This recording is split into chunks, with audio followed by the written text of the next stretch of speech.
شهر رمضان الذي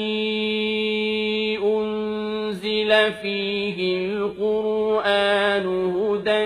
للناس وبينات من الهدى والفرقان فمن شهد منكم الشهر فليصمه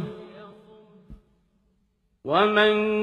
كان مريضا أو على سفر فعدة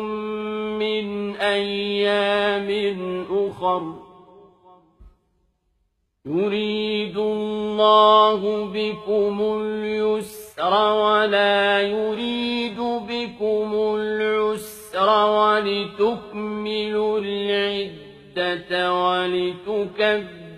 الله على ما هداكم ولعلكم تشكرون